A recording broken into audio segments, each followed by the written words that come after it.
God, fall fresh again. Now search our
So, just before I jump in here, welcome everyone. Oh, fantastic. Good to see everybody. I want to remember, so I wrote it down here, I have to send the children downstairs.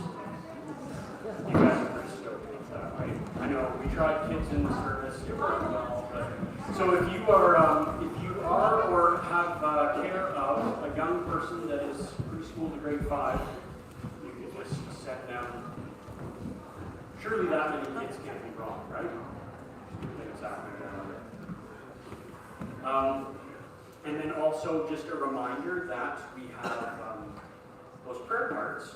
We don't just pray once a month, but we have volunteers in the prayer room during this service and the next service. And so if you have a prayer request, if you wrote that down, if you just hold it up, someone will snag it and run it across, or we can, like Justin says, if you're like, oh, I was supposed to do that now, you can do it now and put it in the offering box after. You can go and pray with people over there.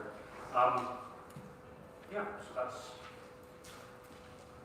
distracting. Okay, It's, we're shifting gears a little bit. We just had Easter. We were working through, looking again at the life of Christ in the Gospel of Luke. We came into our Easter weekend, and now we're shifting gears for the next few weeks, 5 or 6 weeks. We're back in the life of King David.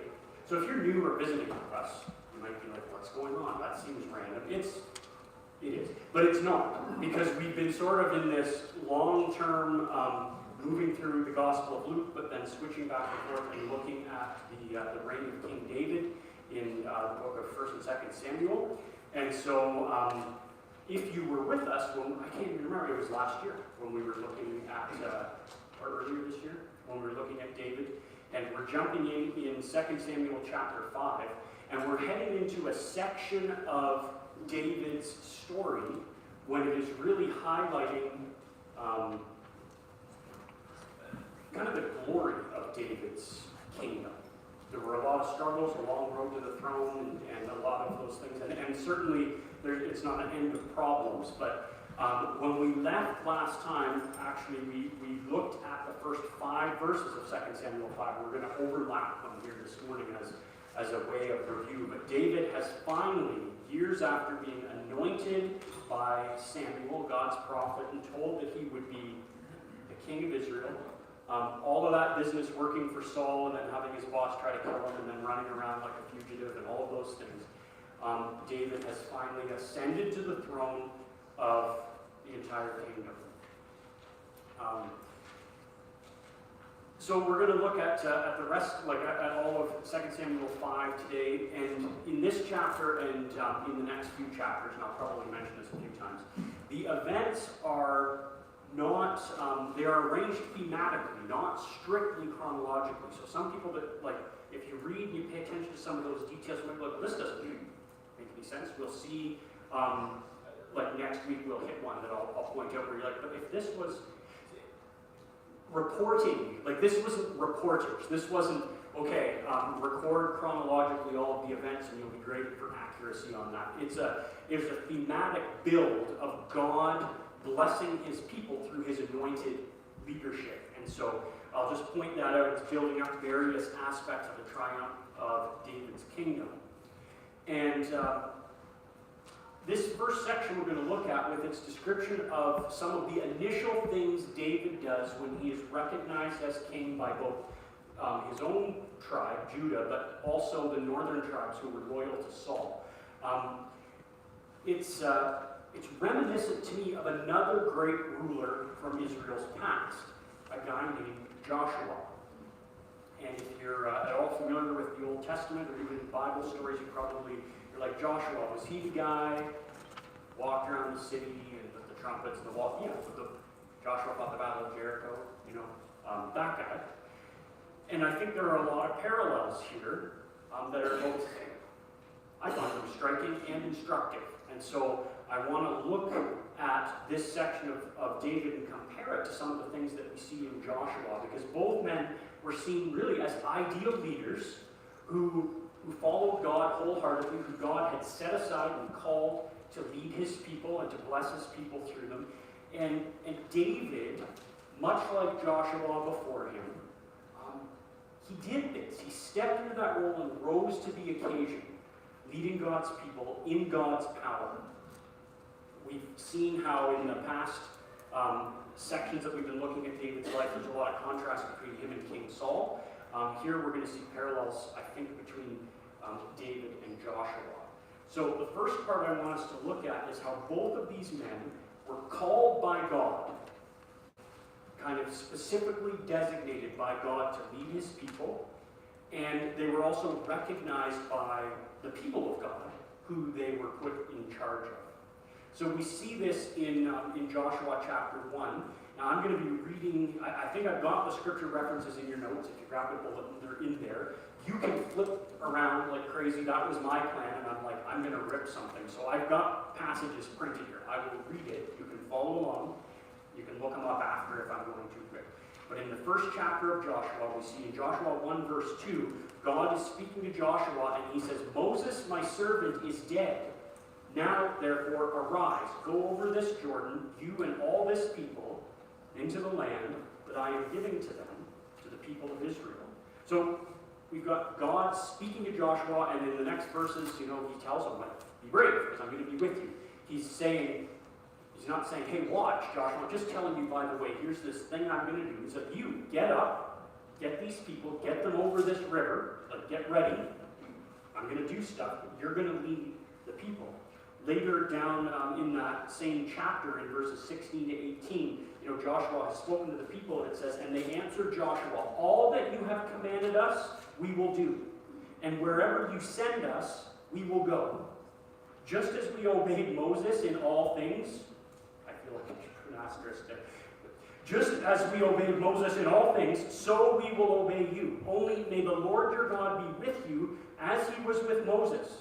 Whoever rebels against your commandment and disobeys your word, whatever you command him shall be put to death. Only be strong and courageous. So, in that first chapter of Joshua, he is established as God's chosen leader. He is taking over from Moses, who has died. God sets Joshua apart, and the people are like, we're with you. We're with you to the end of the line, Joshua. We will obey you wholeheartedly, just like we did with Moses. Joshua's like, that's bad salesmanship. You shouldn't have mentioned that. I was fine until, But the people were in all of their brokenness and whatever, but they're on the edge of the promised land. They don't know really what's going to come. They know that there could be some struggles. They know God's in it. And they say, we recognize that you're the guy to follow. We will follow you wholeheartedly. And we see the parallel to this in 2 Samuel chapter 5, verses 1 to 5, regarding David. It says, then all the tribes of Israel came to David at Hebron and said, behold, we are your bone and flesh. In times past, when Saul was king over us, it was you who led out and brought in Israel. And the Lord said to you, you shall be shepherd of my people Israel, and you shall be prince over Israel. So all the elders of Israel came to the king at Hebron, and King David made a covenant with them at Hebron before the Lord, and they anointed David king over Israel. David was 30 years old when he began to reign, and he reigned 40 years. At Hebron, he reigned over Judah 7 years and 6 months. And at Jerusalem, he reigned over all Israel and Judah for 33 years. So you see, there's a lot of parallel elements in there. Previous management was mentioned, right? The Joshua story, they're like, hey, just like we obeyed Moses, we're going to obey you. Here, it's a little bit of a different comparison, but the people say, even before you were king, when Saul was king, we know that it was you who was, the translation I was reading said, you who led out and brought in Israel. It's a military term. It was you who led out the soldiers and brought them back victorious. You were the most decorated commander in the army. You were really the hero. We all knew it. Okay? And they recognized that God had called him to be that leader in Israel. So they were called by God, and they were recognized by God's people as God's chosen leader. And both men represented something new. Right? It's a change. Saul is not king anymore. Moses is dead, and we're entering the promised land. Right? It's a transition period, and these men represent something new, but also a continuity with the past. Right? It's not like we used to serve God, and we used to trust in His promises, and we used to order our lives and stuff around that. But now we're doing something new. There's a sense of the same God that we've been following all along has said, this is the guy who's going to lead us into the next step. And both men represented that, and they represented God's blessing and provision for His people. And both of these guys began their roles with really what could be seen as a demonstration of the power of God on behalf of His people. Joshua is probably most famous for conquering the city of Jericho. I mean, even people who only know of the Bible through like Sunday school or Bible story books, Joshua usually gets in there. It's a very exciting, dramatic story. And if you take out all the slaughtering at the end, it's an exciting kids' story. At risk of, it's such an issue, I'm not going to preach the whole thing. I'm not even going to read all. It's in Joshua chapter 6, okay?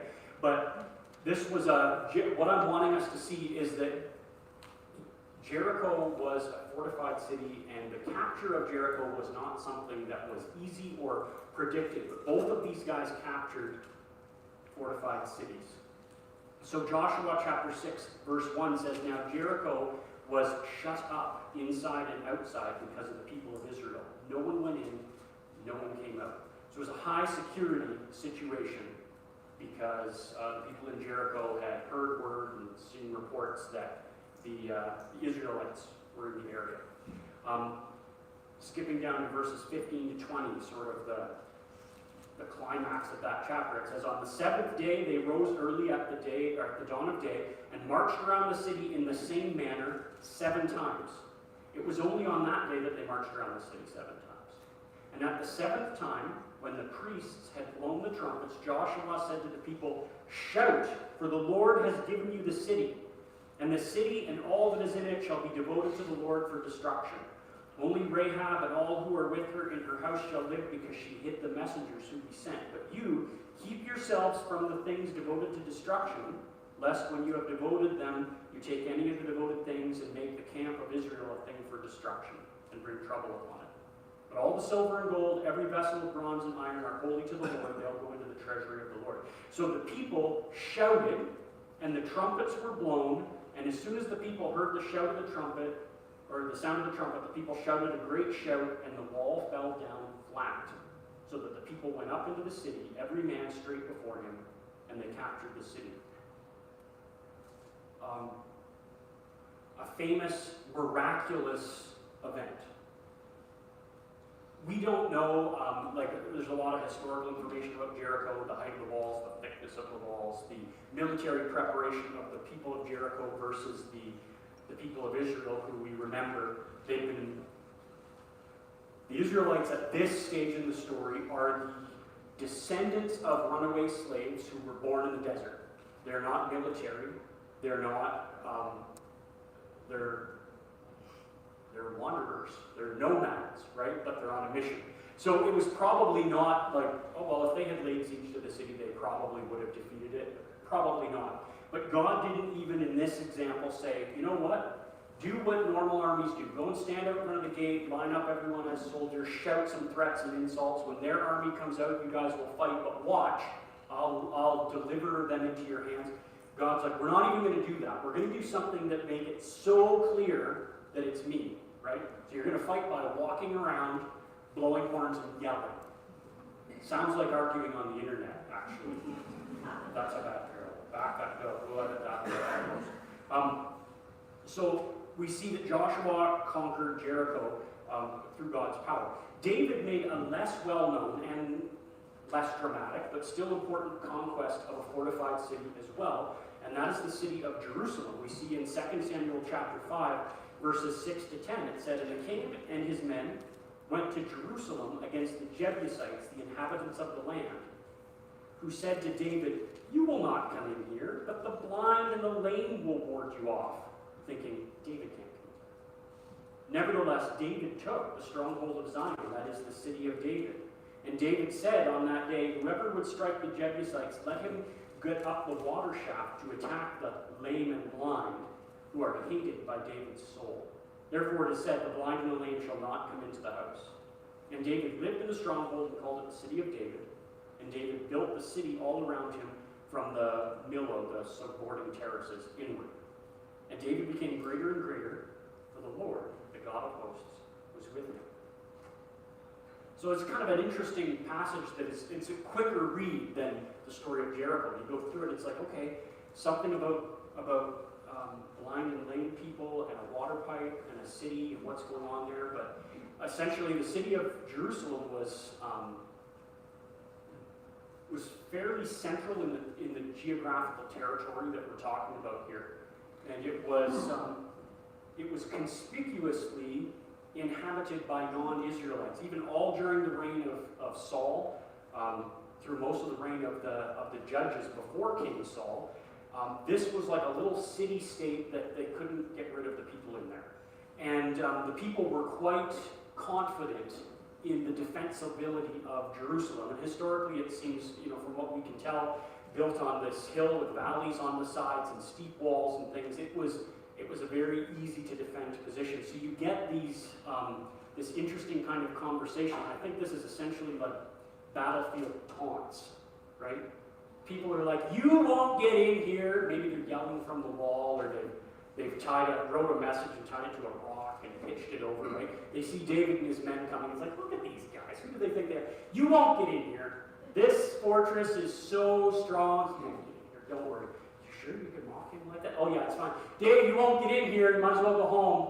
In fact, we could send our soldiers home and we could bring out the blind and the lame people. And this fortress is so easy to defend that even people who can't walk or see could hold you off, because this is such a tough fortress. But it says, nevertheless, David took the stronghold of Zion. It's part of the city. We'll see later. If you picture the city like a big oval, one end on this one hill was the main fortress, the stronghold. That's what David took. And he called that the city of David. That was the best part. The surrounding walled villages and stuff. It seems like these Jebusites actually were hanging around there for a little while. But essentially, David went in, kicked out the leaders of the city, and basically took the driver's seat. It's like, this is my house now.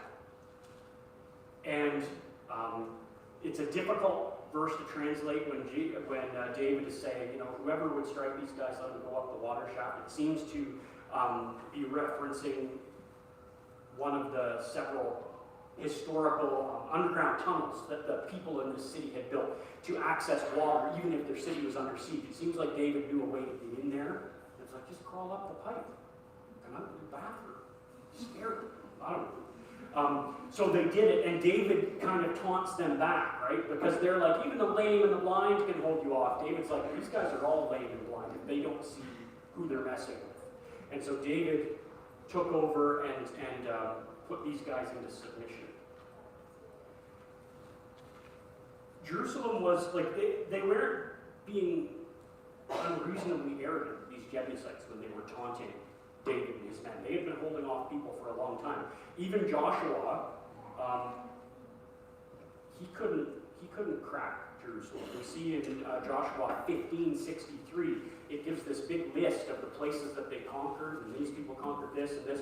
And chapter 15 ends with, but the Jebusites, the inhabitants of Jerusalem, the people of Judah could not drive out. So the Jebusites dwell with the people of Judah at Jerusalem to this day. Now this was written before 1 and 2 Samuel, right? But they had been there a while. They're like, yep, other people might get defeated, but we have this sweet fortress. David and his men conquered it.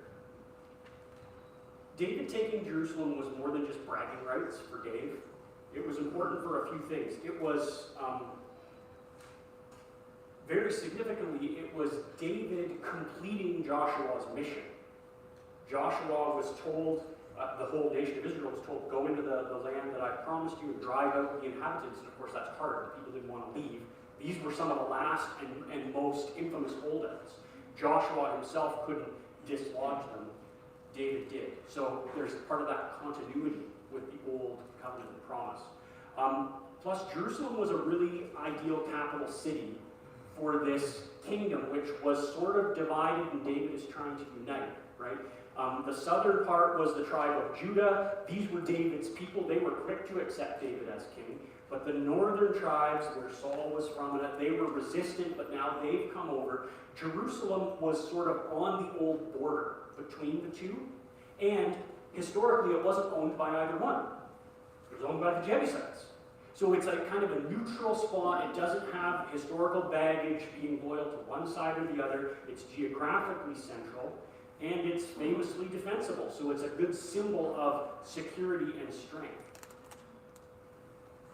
So we see that even though he didn't march around the city and shout and blow a trumpet and knock the walls down, he wanted those walls for later. David takes that city, and God is clearly seen as the source of David's greatness, just as God was clearly the source of the victory over Jericho all those years before. Now, we probably can't relate to capturing a fortified city. I don't know all of your backgrounds. Maybe some of you are like, actually, there was this time. I would love to hear that story over coffee sometime. Some kind of snow fort battle is the closest I've ever come. It really doesn't compare. But I think we probably can relate to the way that blessings, when God blesses us and gives us success or victory in something, blessings can become snares to us if we're not careful. Maybe you've noticed that in your life or in the life of other people. Blessings bring their own challenges, and we see that one of the other things that these two guys, David and Joshua, have in common is that as they increased in greatness and fame, they both faced the snares that come with greatness. Joshua, we see famously dealt with these guys named Gibeonites, and in an episode that was called the Gibeonite Deception. It's Joshua chapter 9. We see first in Joshua chapter 6 at the end, it says, the Lord was with Joshua and his fame was in all the land. Not like everyone's flocking to meet him, not that kind of fame. Like, oh, can I get a selfie with him? His fame spread throughout the land because it was the land of Canaan full of all of these little city-states that Joshua was on a stated mission to take over. And they're like, he'll never get past Jericho. And then they read the paper the next day. What? That can't be. Like the walls fell down. Oh, man, right? So they're all, he's famous. They're like, oh, where's he going to come next?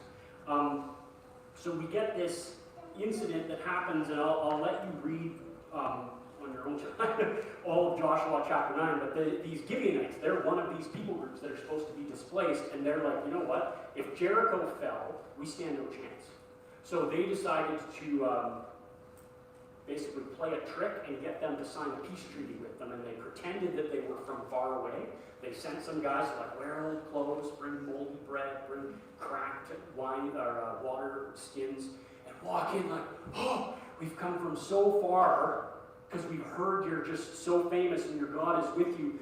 We would like to make a treaty with you and pay you tribute, and you look after us. And even then, Joshua and his guys are like, well, how do we know you're not just from around here? Because that would be a problem. We actually can't make a treaty with you. We have to kick you out. No, look at how crusty our bread is. Look at how worn out our shoes are. And they're like, sounds good to us. Where do I sign? Turns out they live just like 2 towns over. And we see in Joshua 9, in verse 22 to 24, Joshua summoned them, and he said to them, why did you deceive us, saying, we are from very far from you, when you dwell among us? Now therefore you are cursed, and some of you shall never be anything but servants, cutters of wood, and drawers of water for the house of my God. And they answered Joshua, because it was told to your servants for a certainty that the Lord your God had commanded his servant Moses to give you all the land and to destroy all the inhabitants of the land from before you. So we fear greatly for our lives because of you, and we did this thing. Like they just owned it. Yep, you got us. We were scared, so we lied.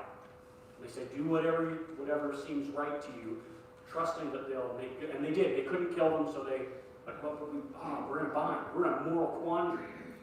So they honored their contract and just pushed them into submission.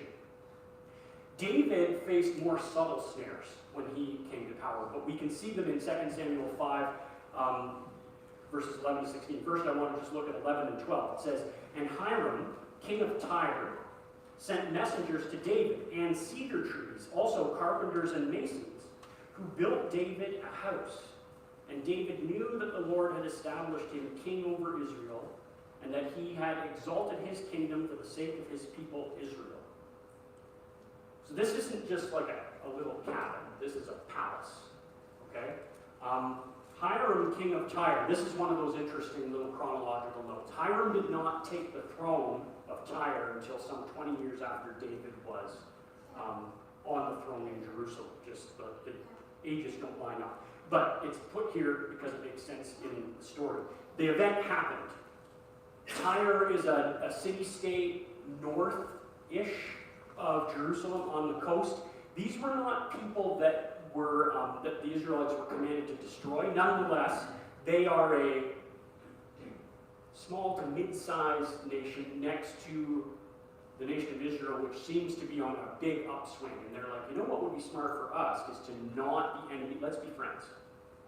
So he sends a lavish gift I will send you cedar. You know the price of cedar, right? Nothing's changed. It says, I'm going to send you a bunch of cedar, and my best contractors, you don't even have to wait, right? They're not going to put you off. They're going to show up, and they're going to build you a big old palace.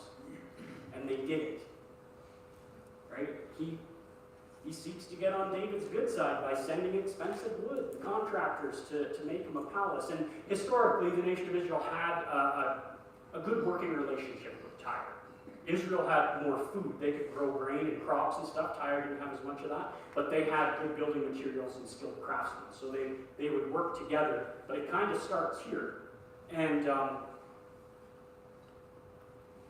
this wasn't like the Gibeonite thing. Because the Israelites, like David wasn't like, oh, I'm supposed to kill you, but you built me this nice house. That feels shabby, right? He wasn't in a bind like that. He just accepted the house and looks, and it's like, and David knew the Lord had established him king over Israel. Surely God has been good to me. Look at my big old house. I've got a great big palace of cedar. It's wonderful. But a fancy cedar house itself represented a snare, because it was a temptation for David to start thinking and acting like a normal king, like the king of Tyre, like the king of Moab, like the king of the Ammonites, like all of the other kings around him. Kings don't live in caves. Dave's like, I've done enough time in caves. They don't even live in fortresses. He's like, I've captured this great fortress. I'm a military leader. It's like, but now you're a king, right? You don't have to wear like a military uniform all the time. You can be fancy, you can be comfortable, right? You want the other kings to respect you. Get a big look. You've got this big house. Start acting like a normal king instead of a shepherd of God's people. And there was that temptation that was there. And Israel's kings are as human as anyone else, right? And we see through their history, they always fall into trouble when they start acting like it's their throne and that they are entitled to live above the law. Humans just do that, right? When we start to think that our good things aren't blessings, but things that we're entitled to, everything goes sideways. Now, it seems that David actually started to feel uneasy about his fancy house. We get this verse in 2 Samuel 7, 1-2, that we'll look at more in a couple of weeks, but it says, Now, when the king had lived in his house and the Lord had given him rest from all his surrounding enemies, the king said to Nathan the prophet, See, now, I dwell in a house of cedar, but the ark of God dwells in a tent. He saw, it's like, I have a nicer house than God. Spoiler alert, he didn't move out of his house at that point. But we see that he's starting to think about it, and an interesting verse that maybe relates to it, it's written much later, about a later king in Israel. The prophet Jeremiah wrote about the dangers of building a big cedar house in Jeremiah 22, 13-17. It says, Woe to him who builds his house by unrighteousness and his upper rooms by injustice, who makes his neighbor serve him for nothing and does not give him his wages, who says, I will build myself a great house with spacious upper rooms, and who cuts out windows for it, paneling it with cedar and painting it with vermilion. Do you think you're a king because you compete in cedar? Did your father eat and drink and do justice and righteousness? Then it was well with him. He judged the cause of the poor and needy, and it was well. Is not this to know me, declares the Lord? But you have eyes and heart only for your dishonest gain, for shedding innocent blood and for practicing oppression and violence. And just so we're clear, God isn't saying if you built with cedar, you're a bad person, right? It's at that point, in this context, it represented the good, imported, best of the best, and it was a thing that they could get distracted about, right?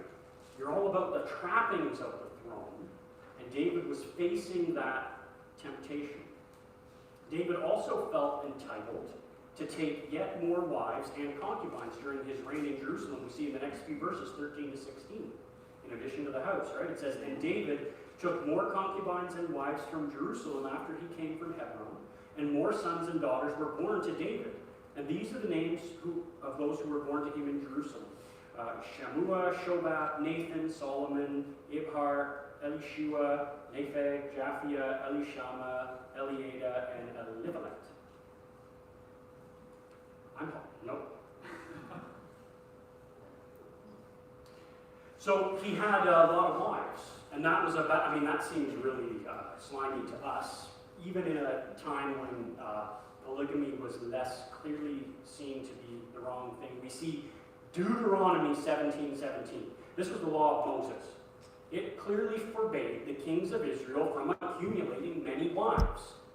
But this idea, kind of like a fancy palace, is what all the other kings in the area were doing, right? You gotta have, like, are you a king? Are you really? Or are you still like the runaway, escaped soldier, former shepherd hanging out with the outlaws? Come on, Dave. Like, the world's watching, right? You got the nice house, get a harem, get a haircut, do your thing, look the part. And so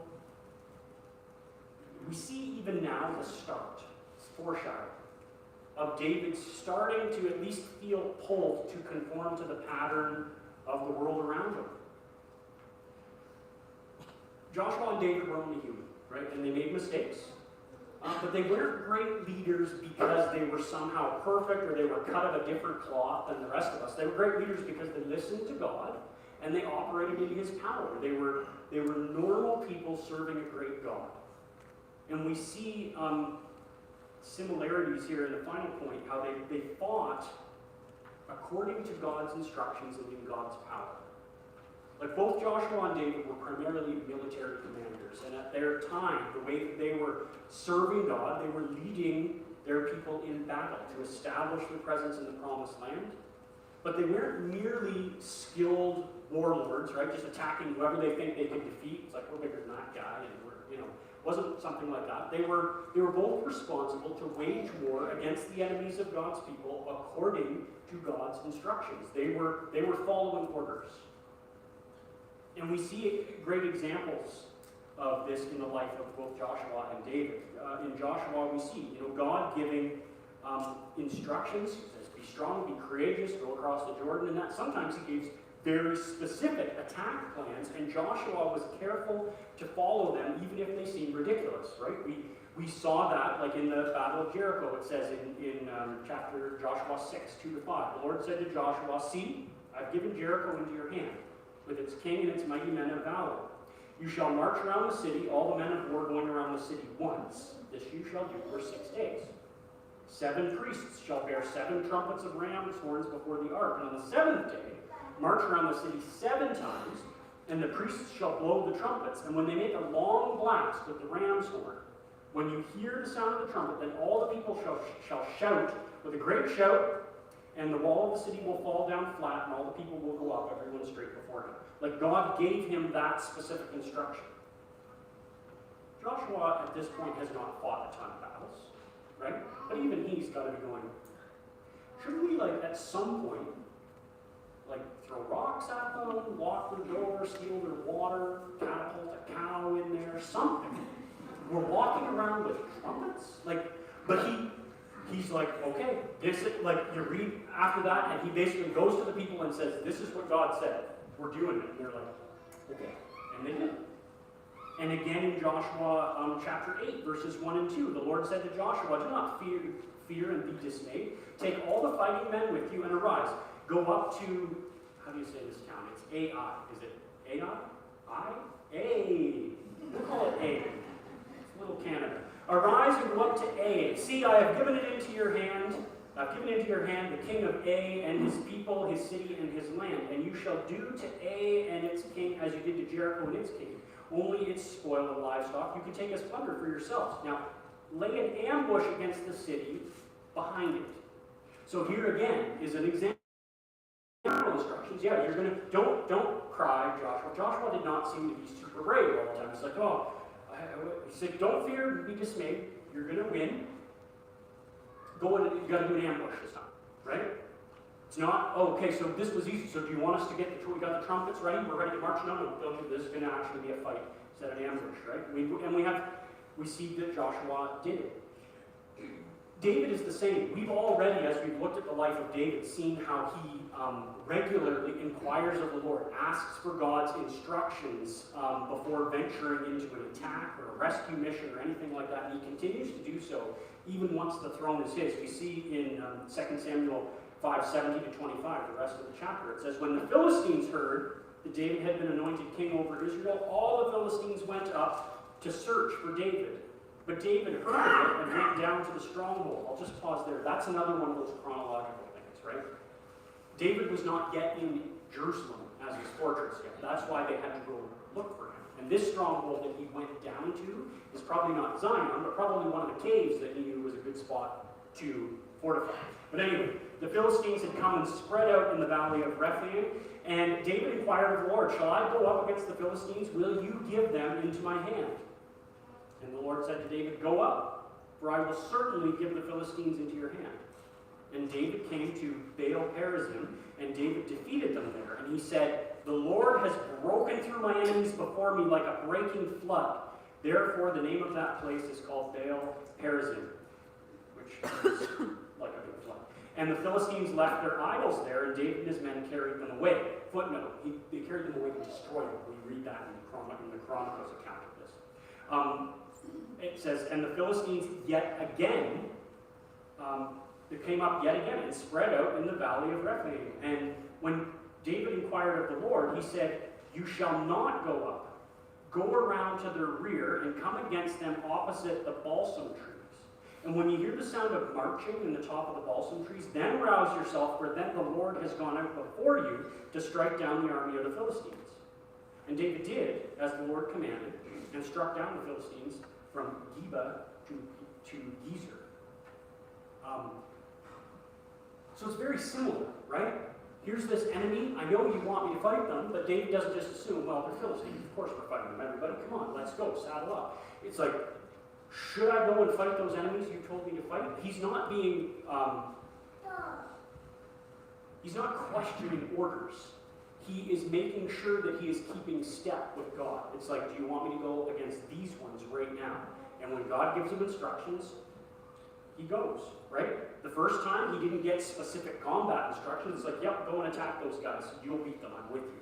Second time, though, it's like, yep, very specifically, go and hide in the bushes behind them and wait for the sound of marching. And that's weird, right? David was a veteran commander, and his soldiers had fought a lot. I could see that being an interesting meeting. Okay, guys, here's the plan. Everyone know what marching footsteps sounds like? Everybody do this? Okay, I want you to remember that sound, because what we're going to do is very quiet, right? And they'd be like, we're hiding in the bushes till, who's marching? Who are we? Right? God is marching out ahead of us. But they're like, okay, and they did it, and they won. And we see this pattern, and it shows up over and over again, right? David learns of trouble. He hears the Philistines have come out, but before he acts, he inquires of the Lord. And then he acts in obedience to the Lord. And when he is given victory, he recognizes God's grace towards him in his victory. When he drives them out, he doesn't say, name this place David's awesome, because by my mighty awesomeness, I drove them out. It's like, no, God broke out against my enemies like an overwhelming flood. Name this place God is an overwhelming flood. Surf's up, suckers. And they're like, okay, we'll call it that. He recognizes God working through him. That's an important characteristic of both of these leaders. So, in many ways, David was like a second Joshua. Important, pivotal, historical figure. A mighty man of God, a mighty leader who submitted to God and depended on him for wisdom, strength, and victory. And he blessed, like the people were blessed because of it. The best example of this kind of godly leader we know, of course, is Jesus Christ himself. Jesus is the final Joshua. His name is actually the same in Hebrew. It means the Lord saves. We just pronounce them differently in English. And Jesus, of course, is the Son of David, the ultimate Son of David, the ultimate fulfillment of the promises that God made to David that we're going to look at in a couple of weeks. Jesus is the rightful king who leads his people in victory, not against the human enemies, humans who disagree with them, but against our real enemies, the sin in our own souls and death itself. So I guess the questions I want to leave us with: have you recognized Jesus' kingship in your life? Have you surrendered what could be the fortified city of your heart to his kingship? Do you see the successes in your life as God's grace and blessing to you? And do you seek his wisdom and direction when you're facing difficult circumstances? of us are conquering walled cities, but all of us can learn lessons from these men of God. Let's pray. Lord, we thank you so much for your kindness and graciousness. We thank you for these exciting stories and how we see your faithfulness in them. And the same God that can conquer, that can knock down fortified walls and can lead armies to victory, is the same God who loves us and promises to lead us to victory in our lives. Not victory like having a big fancy cedar house or the trappings of wealth or any of those things that we're tempted to chase. But you give us victory over our sin. You give us peace and joy in our heart. You bring us into right relationship with you. I pray that you would continue to draw us to you and that we would see your hand of blessing as we walk in obedience. In Jesus' name.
Showers of mercy.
Amen.